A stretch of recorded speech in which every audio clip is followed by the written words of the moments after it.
Assalamualaikum warahmatullahi wabarakatuh.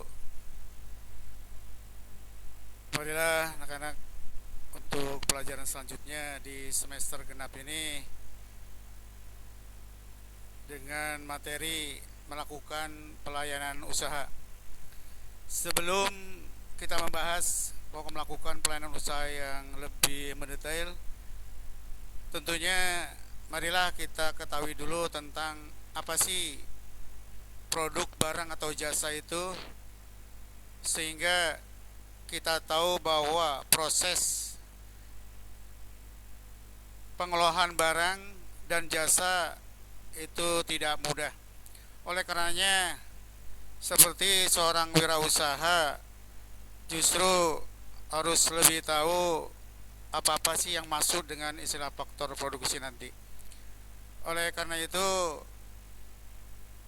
di sini istilah produksi barang dan jasa yang dijual tentunya harus kita ketahui produksinya yang berkualitas dan juga harus memberikan pelayanan yang baik kepada para pembelinya atau pelayanan.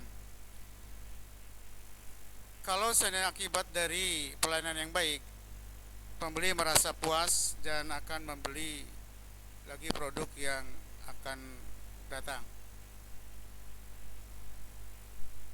Menjual produk tidak hanya memperhatikan kualitas produknya, akan tetapi harus diperhatikan juga kualitas. Begitu pula dalam dunia usaha. Pelayanan yang baik disebut dengan pelayanan prima. Pelayanan prima sangat dibutuhkan untuk mendorong kemajuan sebuah usaha yang sedang dijalankan. Untuk mengetahui pelayanan prima dan bagaimana memberikan pelayanan yang baik pada pembeli, ada beberapa hal yang harus dilakukan dalam pelayanan berikut di bawah ini. Menurut seorang ahli tentang pelayanan adalah suatu kegiatan atau urutan kegiatan yang terjadi dalam interaksi langsung antara seseorang dengan orang lain, antara organisasi dengan organisasi lain yang berkaitan secara fisik, dan menyediakan satu barang atau produk dalam rangka memberikan satu kepuasan kepada pelanggan. Karena tanpa adanya rasa kepuasan bagi pelanggan, ini dikatakan seorang usahawan itu tidak berhasil, karena tidak mampu memberikan satu kepuasan tersendiri bagi para pelanggannya. Yang pertama, istilah pengertian pelayanan prima adalah pelayanan yang sebaik-baiknya kita berikan kepada pelanggan atau seseorang, sehingga dia dapat menimbulkan rasa kepuasan kepada pelanggan itu sendiri, sehingga pada akhirnya dia berorientasi untuk memberikan satu pemenuhan kebutuhan dan tuntutan terhadap produk atau barang yang berkualitas, yang bermutu, baik itu satu perusahaan lama atau perusahaan baru, dan pada akhirnya perusahaan dapat mempertahankan pelanggan yang lama. Selanjutnya, dalam memberikan pelayanan prima, seseorang harus mempunyai pribadi yang prima, seperti pelayanannya kepada pelanggan harus ramah, bersikap sopan dan penuh hormat, penampilan yakin, dan memberikan kesan ceria, dan juga penampilan yang rapi, senang bergaul, mudah memanfaatkan, senang belajar dari orang lain, senang pada hal-hal yang etis dan wajar, dan juga pandai menyenangkan orang lain. Artinya dalam bentuk pelayanan terhadap pribadi diri seseorang itu harus ditunjukkan dengan minimal satu penampilan yang rapi. Seperti kita contoh atau kita lihat dari beberapa contoh di masyarakat. Misalnya seorang salesman, kita lihat dari penampilan mereka menawarkan barang atau jasa dari rumah ke rumah, itu dengan penampilan sopan dan rapi seperti pakai jas dan berdasi. Tujuannya adalah untuk memberikan satu pelayanan tadi, satu pelayanan yang memuaskan, yang prima, sehingga seorang pelanggan itu puas terhadap barang-barang atau jasa yang dibawakan oleh seorang pengusaha tadi. Itu yang harus diperhatikan. Seperti layaknya lainnya, bahwa faktor kunci dalam keberhasilan usaha itu adalah pelayanan prima itu sendiri. Agar seseorang memberikan atau pengusaha memberikan satu pelayanan dan mutu pelayanan yang sebaik-baiknya, sehingga peluang untuk sukses akan terbuka lebar. Yang kedua adalah tujuan pelayanan prima itu sendiri. Adapun tujuan melakukan satu pelayanan antara lain sebagai berikut. Yang pertama, untuk memberikan pelayanan yang bermutu tinggi kepada pelanggan. Yang B, untuk menimbulkan keputusan dari pihak pelanggan agar segera membeli barang atau jasa yang ditawarkan pada saat itu juga. Dan yang C, untuk menumbuhkan kepercayaan pelanggan terhadap barang atau jasa yang ditawarkan. Yang D, untuk menghindari terjadinya tuntutan-tuntutan yang tidak perlu kemudian hari terhadap produsen. Artinya tujuan-tujuan yang memang tidak jelas, tidak berorientasi kepada tujuan, janganlah dilakukan. Karena hal ini bisa menyebabkan satu fatal proses kegiatan pelayanan itu sendiri kepada pelanggan. Selanjutnya yang E, untuk menciptakan kepercayaan dan kepuasan kepada pelanggan. Ini memang tujuan utama dari seorang pengusaha untuk memberikan satu pelayanan yang prima, sehingga barang dan jasa yang memang berkualitas itu sangat dibutuhkan. Yang berikutnya masih masuk dalam tujuan pelayanan prima. Yang F, untuk menjaga agar pelanggan merasa diperhatikan segala kebutuhannya. Artinya segala kebutuhan-kebutuhan yang memang dibutuhkan oleh seorang pelanggan, jangan seorang pelayan sekali-kali memberikan satu ucapan, oh barangnya habis atau tidak ada. Gunakanlah satu bahasa-bahasa yang memang memuaskan bagi pelanggan itu sendiri.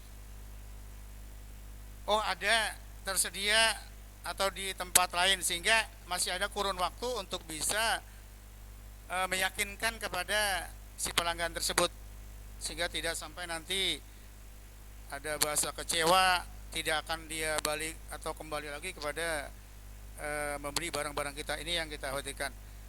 Dan yang G, untuk mempertahankan pelanggan. Ini seringkali yang memang kita lakukan, bahwa sebagai seorang pengusaha, seorang wirausahawan, terhadap usahanya gimana caranya untuk bisa pelanggan itu terus terikat kepada kita. Ya tentunya banyak cara untuk kita lakukan, bahwa gimana cara untuk bisa memberikan satu mutu kualitas barang tersebut terus bertahan, dan juga berikan satu bonus atau kelebihan dari barang-barang atau produk kita itu sendiri. Itulah yang bagian dari beberapa tujuan-tujuan pelayanan prima. Selanjutnya adalah konsep pelayanan prima. Pelayanan prima berdasarkan konsep sikap attitude, merupakan pelayanan yang diberikan kepada calon pelanggan dalam upaya membantu melakukan kegiatan pembeliannya berdasarkan konsep sikap untuk mewujudkan pelayanan prima kepada pelanggan. Perlu memperlihatkan kemampuan diri dan menampilkan seseorang atau kelompok secara optimal. Pelayanan prima berdasarkan attitude atau sikap terdiri dari beberapa bentuk, antara lain seperti pelayanan dengan penampilan serasi. Ini yang di awal tadi ya kita keterangkan bahwa suatu bentuk pelayanan secara sikap terhadap seorang pengusaha dengan menampilkan serasi, artinya serasi baik dari pakaian, minimal betul-betul serasi, jangan nanti terkesan norak. Ini menjadi satu perhatian utama bagi seorang pelayan terhadap usaha, sikap yang memang harus baik. Selanjutnya, berhias serasa serasi. Penampilan serasi dapat terlihat dari cara seseorang dalam berhias. Di dalam berhias hendaknya tidak berlebihan agar tidak terkesan norak, tidak terkesan wah. Yang seharusnya tujuan kita lakukan untuk kebaikan orang lain, kebaikan dari pelayanan dari usaha kita itu sendiri. Jangan sampai nanti pelanggan atau konsumen justru malah mencemoohkan terhadap usaha ini. Memang hal-hal secara teori ya ini harus diperhatikan, karena tujuannya adalah teori ini untuk dipraktekkan langsung. Seperti tadi bagian-bagian yang pelayanan terhadap secara sikap atau attitude itu yang perlu kita lakukan. Yang kedua, berbusana serasi. Berpenampilan serasi dapat pula dilihat dari cara berpakaian atau berbusana. Agar rapi, seseorang harus memperhatikan mode, warna, juga corak dan jenis pakaian itu sendiri. Sehingga hal-hal yang memang berkaitan dengan pakaian itu sendiri ya harus dipakai sesuai dengan kelengkapannya. Jadi terkadang aksesoris dalam berpakaian juga perlu, tetapi ya kita harus perhatikan sesuai dengan warna corak pakaian itu sendiri. Kalau warna terlalu mencolok juga kurang bagus terhadap pelayanan. Jadi yang dikhawatirkan dengan adanya harapan ini semua kita terapkan supaya pelanggan konsumen tertarik, ternyata dengan sikap-sikap yang mungkin kurang kita perhatikan, ini akan menimbulkan satu kendala. Ini yang kita khawatirkan. Yang ketiga, ekspresi wajah. Ekspresi wajah terutama keramah tamahan, sopan santun, penuh perhatian dan ekspresi wajah sungguh-sungguh merupakan aset yang sangat berharga bagi penjual dalam menawarkan produknya. Misalnya kita sebagai pelayan toko, wajah harus kita senyum terhadap pelanggan, ramah tamah dalam berbicara, sopan santun dalam berbicara. Ini harus ditujukan langsung, dibentuk sedemikian rupa dalam kepribadian kita. Hingga kalau dibilang itu aset, harus kita jaga. Karena nggak mudah untuk meyakinkan orang terhadap barang atau produk yang kita jual. Jadi sedemikian rupa ekspresi itu perlu. Selanjutnya, berbicara. Berbicara, jika berbicara dengan pelanggan, hendaknya memandang dan mendengarkan apa yang diutarakan oleh seorang pelanggan. Setelah selesai baru kita menyampaikan pendapat. Jangan sekali-kali kita memotong pembicaraan orang lain, apalagi ada bahasa memonopoli pembicaraan orang dalam menggunakan kata-kata yang kurang baik. Ini adalah satu kesempatan sesuai dengan aturan yang memang dalam komunikasi atau bicara kepada orang lain, apalagi orang yang kita ajak bicara adalah pelanggan, orang yang kita ajak bicara adalah aset. Ini yang perlu kita jaga.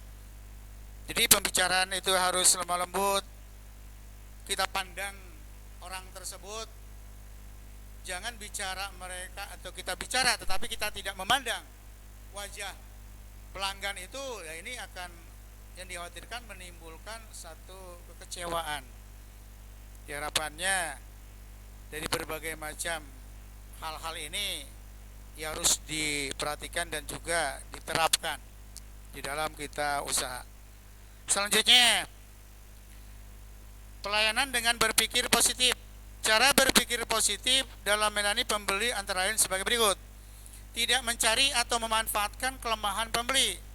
Sikap mencari dan memanfaatkan kelemahan pelanggan harus dihindari oleh pelayan karena dapat menimbulkan perasaan kecewa.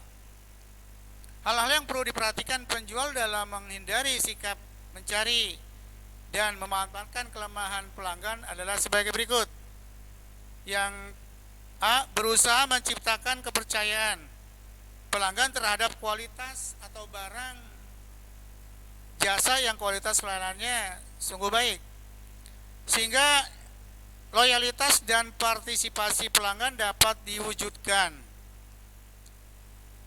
Yang B, selalu bersikap jujur dengan menghindari sikap membohongi atau menipu para pelanggan. Ini ya satu perbuatan hal-hal yang memang tidak boleh, tidak hanya berlaku bagi seorang pengusaha dan juga di dalam kehidupan kita sehari-hari.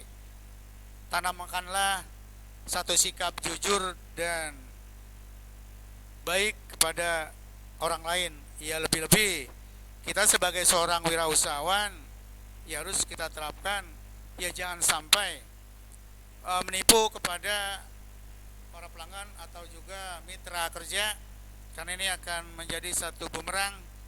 Selagi atau sekali kita berbuat yang tidak baik, tidak akan orang lain akan lebih percaya kepada kita. Yang C, selalu bertindak rasional dan profesional dalam menjelaskan kualitas harga barang dan jasa yang ditawarkan.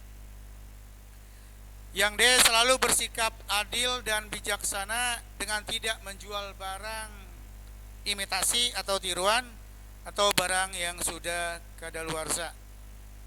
Seringkali terjadi dalam dunia usaha, terkadang barang-barang tiruan atau barang-barang imitasi seringkali ditampilkan, atau barang-barang yang sudah kadaluarsa. Ini sebagai satu kompetisi, satu persaingan. Biarlah orang lain yang melakukan semacam itu. Kalau kita bersikap yang positif, jangan sekali-kali kita lakukan itu, karena itu jelas merusak dari citra seorang pengusaha. Yang berikutnya, tidak bersikap a priori. Pelayan atau penjual yang melayani pelanggan dengan sikap a priori menunjukkan bahwa ia tidak menggunakan cara berpikir yang positif. Sikap seperti acuh tak acuh, masa bodoh, atau tidak perhatian dapat menyebabkan pelanggan menjadi tersinggung, kecewa, atau merasa jengkel, bahkan tidak mau datang lagi ke tempat atau membeli barang dan jasa kita. Ini yang sangat dikhawatirkan. Jadi sifat-sifat masa bodoh, sifat cuek, jangan kita terapkan dalam pelayanan-pelayanan terhadap konsumen. Mau tidak mau sifat-sifat semacam ini secara tidak langsung akan membuat kecewa para pelanggan.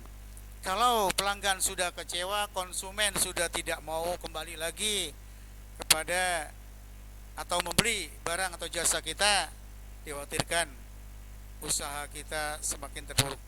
Ini yang dikhawatirkan. Mungkin itu yang dapat Bapak sampaikan. Mudah-mudahan bermanfaat. Dan Bapak Heri, wassalamualaikum warahmatullahi wabarakatuh.